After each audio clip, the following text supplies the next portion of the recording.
Okay, I tried to stop myself from saying it, but I did it anyway. God, I cut myself. Last night I finished a series, a movie on Prime. These sheep, I swear to God.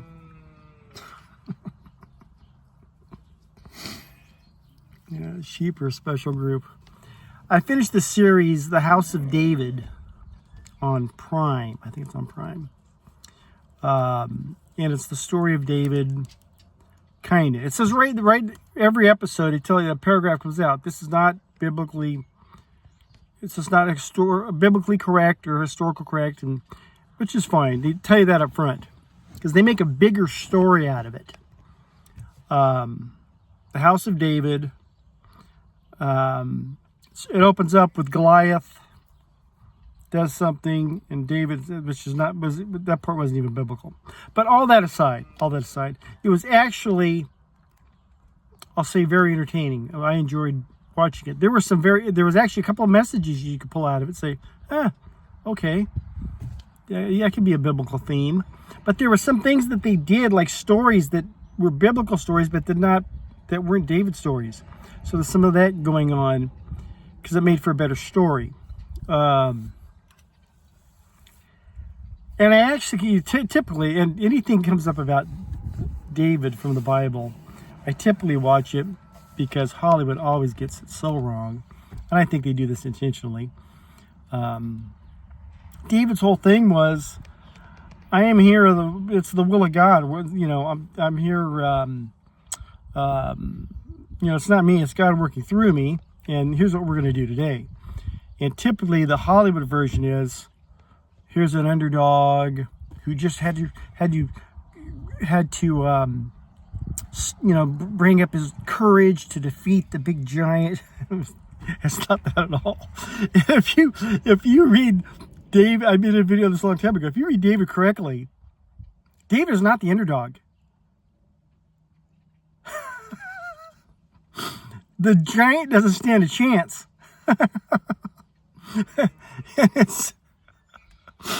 And then then Stephen Lang, if you're familiar with the actor Stephen Lang, every part he's ever played, he's done an outstanding job. He was in Tombstone, he was the goofy guy, and then he's just played so many good roles. Bad guys, good guys, whatever. But Stephen Lang plays the prophet Samuel, and he steals the show throughout this thing. He does a great job. And whoever wrote it well. It's written very well. But there's a couple of quotes, which I would butcher, but it's something to the effect of, you don't go to God, you don't telling people, or you don't go to God, hey, what can you do for me? It's like, you go to God, what can I do for you? Kind of thing. It's real big on service. We're here to serve. And Saul gets that messed up. Saul has this idea that, hey, look at what all I did. I built this kingdom. I built this and this. And Samuel says, you didn't build nothing. That's your problem. It's all me, me, me. And that aspect of the message was really good. So if you get a chance, it's worth a watch. It wasn't all Hollywooded up or anything like that. And it was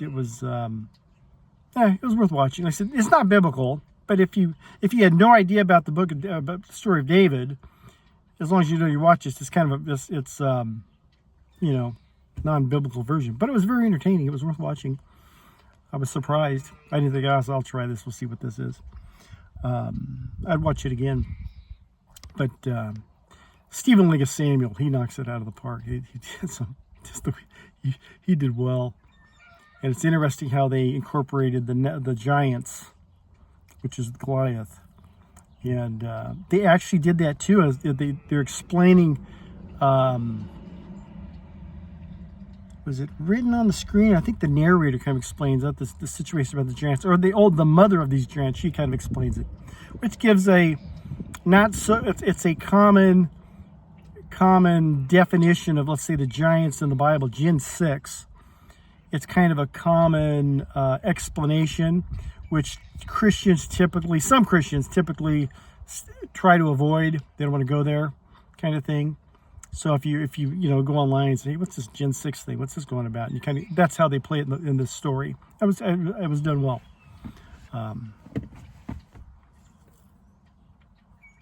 Yeah, I actually think you could watch this as a Christian. You kind of get something out of it. And you get the fact that, hey, this ain't biblical. Or they tell you that up front. But was there any kind of takeaway kind of thing? Yeah, I think you'd get that out of it. It was worth watching. I don't think it would upset anybody necessarily. You know, I typically get ticked off at these things, but I don't think it. I think overall it was generally positive. So if you get a chance, check it out. It was on Prime. The House of David. And I think that the last episode came up last night. And I just happened to be watching and it finished on that one. So it was, as far as the story goes and how they did it, was done well.